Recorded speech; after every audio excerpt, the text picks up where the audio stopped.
बहुत बड़ी मात्रा में राजनीतिक हस्तक्षेप होता है और उसके कारण से इस पूरी नीति के तहत जो पहले डिसेंट्रलाइज थी लेकिन अभी सेंट्रलाइज हुई है, उसके कारण से आम किसान जब फसल लेकर मंडी में आता है तो उसको टोकन नहीं मिलता है, टोकन मिलता है तो उसकी तुलाई नहीं होती है। इसलिए भारतीय किसान संघ का कहना है कि ये टोकन व्यवस्था समाप्त होते हुए मंडियों को सुव्यवस्थित करके किसान की संपूर्ण उपज जो उसकी उत्पादन होती है उसको सरकार एमएसपी के रेट पर खरीदे। ये हमारा भारतीय किसान संघ का तीसरा मुद्दा है। चौथा, हमने कहा कि आज जिस प्रकार से खेती में पेस्टिसाइड का उपयोग हुआ और जिसके कारण से आज समाज का स्वास्थ्य बिगड़ा है, इसलिए खेती में हेल्थ को डालते हुए जैविक खेती और जैविक मंडियों का निर्माण इस उड़ीसा प्रदेश में हो, क्योंकि आज बरगढ़ जैसा जिला आज कैंसर का सबसे बड़ा जिला बना है, क्योंकि वहां पर खेती में केमिकल्स और पेस्टिसाइड यूज हो रहे हैं। इसलिए जहर मुक्त खेती करने के लिए भारतीय किसान संघ का मानना है कि जैविक खेती को प्रोत्साहन दिया जाए, जैविक की मार्केट को डेवलप किया जाए और मिलेट्स को इसमें और अधिक सरकार मान्यता दे, क्योंकि अभी अंतर्राष्ट्रीय स्तर पर भी मिलेट्स ईयर हम मना रहे हैं। तो ये भी भारतीय किसान संघ का एक मुद्दा है। और एक सबसे बड़ा मुद्दा है, मैं आपके माध्यम से समाज और सरकार तक अपनी आवाज, भारतीय किसान संघ की आवाज पहुंचाना चाहता हूं।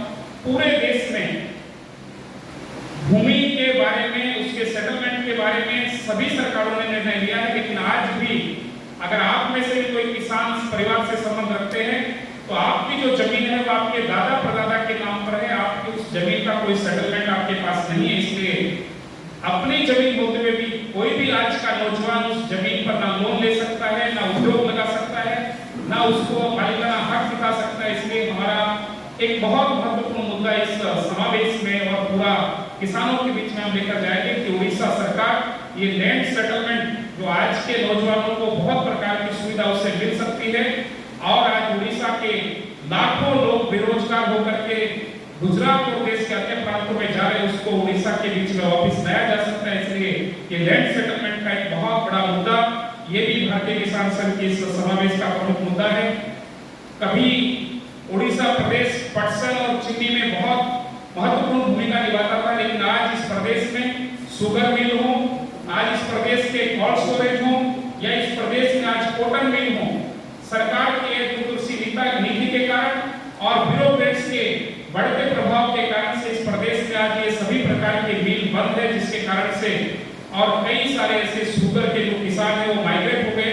इसलिए भारतीय किसान संघ की डिमांड है कि ये सभी मिल और कोल्ड स्टोर को चालू किया जाए। क्षेत्रीय संगठन मंत्री भारतीय किसान संघ।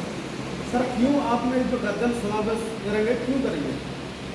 भारतीय किसान संघ उड़ीसा आने वाले 3 नवंबर को किसान कृषक गर्जन महासमावेश 50,000 किसानों को लेकर भुवनेश्वर में आयोजित करने का निर्णय हमने किया है।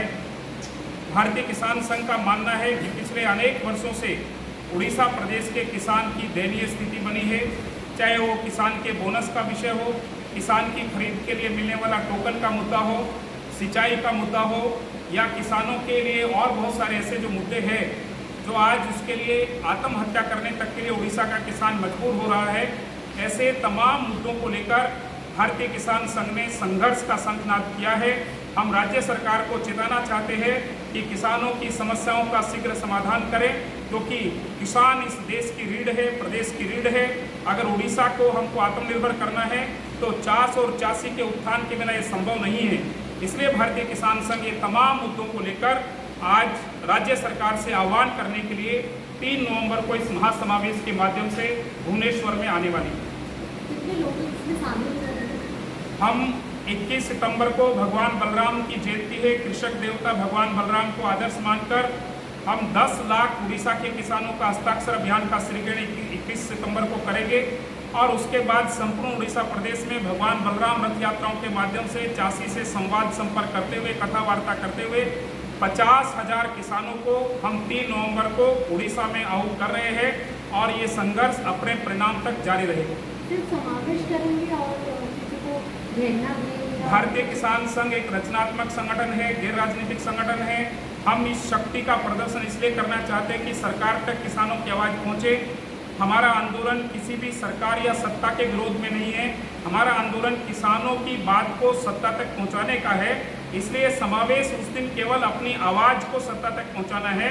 अगर उसके बाद भी हमारी समस्याओं का समाधान नहीं हुआ और सरकार ने किसी प्रकार का ठोस समाधान नहीं किया तो आने वाले दिनों में निश्चित तौर पर यह आंदोलन और आगे बढ़ेगा। लेकिन 3 नवंबर को हम केवल समावेश करेंगे, अपनी बातों को शांतिपूर्वक सरकार के सभी प्लेटफॉर्म्स पर हम लेकर जाएंगे और उड़ीसा के किसानों को जागृत करना, उड़ीसा के बेरोजगार युवा जो आज उड़ीसा से बाहर जाते हैं उनको कृषि कार्य को आकर्षित करना, ये भी हमारे इस आंदोलन के प्रमुख मुद्दे हैं। धन्यवाद। नमस्कार।